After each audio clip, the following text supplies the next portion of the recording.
விஜய் நேரம் கழிச்சு வந்தார். விஜய்க்கு கொடுக்கப்பட்ட நேரம் என்ன சொல்லுங்க? அனுமதி நேரம் என்ன? 3 to 10. 3 to 10 அனுமதி நேரம் கொடுத்தது யார்? காவல்துறை. 3ல இருந்து 10 வரைக்கும் அனுமதி கொடுத்தாச்சா?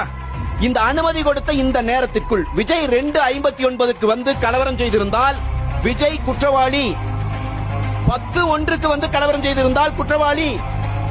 3லிருந்து 10 வரைக்கும் முழுமையான நேரமும் பாதுகாப்பு கொடுக்கிறேன் என்று காவல்துறை உத்தரவு கொடுத்திருக்கிறது.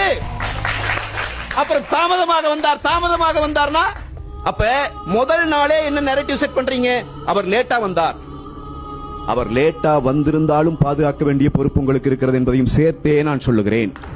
அவர் தவறாக எண்ணிக்கை கொடுத்தார். அவர் கொடுத்த எண்ணிக்கையை ஏற்றுக்கொண்டு பாதுகாப்பு போடுவதென்றால் உளவுத்துறையின் வேலை என்ன என்கிற கேள்வியை நான் முன்வைக்கிறேன். விஜய் வந்துட்டு இருக்கார். இவங்களுக்கு தெரிஞ்சிருச்சு, காவல்துறை அவங்களே சொல்றாங்க, அவங்க தரப்பிலே சொல்றாங்க, கூட்டம் அதிகமாயிட்டு இருக்குது, தாங்க முடியல, மிகப்பெரிய பிரச்சனை ஆகுது, குடிக்க தண்ணி இல்ல, பாட்டில் இல்ல, எல்லாம் சொல்றீங்கல்ல. போலீஸ்க்கு தெரிஞ்சிருச்சுல, விஜய் உள்ளே வந்தால் இந்த இடத்துல பெரிய அளவுல பிரச்சனை ஆகும் தெரிஞ்சிருச்சுல.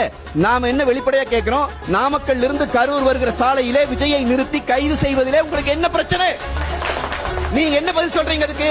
நாங்க கைது செய்து கூட்டம் நடக்கலைன்னா திமுக பயந்துருச்சு, அரசாங்க விஜயை பார்த்து பயந்துருச்சுன்னு விமர்சிப்பீங்க. அந்த விமர்சனத்தில் இருந்து திமுகவை காப்பாற்றுவது காவல்துறையின் வேலை அல்ல. அவங்க மேல விமர்சனம் வந்தா வரட்டும், ஆளுங்கட்சி ஆக்கிறவங்க விமர்சனம் வரக்கூடாதா? நீ ஆளுங்கட்சி மேல விமர்சனம் வரக்கூடாது என்பதற்காக அவரை அலோ பண்ணி இங்கே உயிர்களை போக வைத்திருக்கிறார் என்றால் நான் குற்றம் சாட்டுகிறேன். முதல் குற்றவாளி இந்த அரசாங்கம், இந்த காவல்துறை, இந்த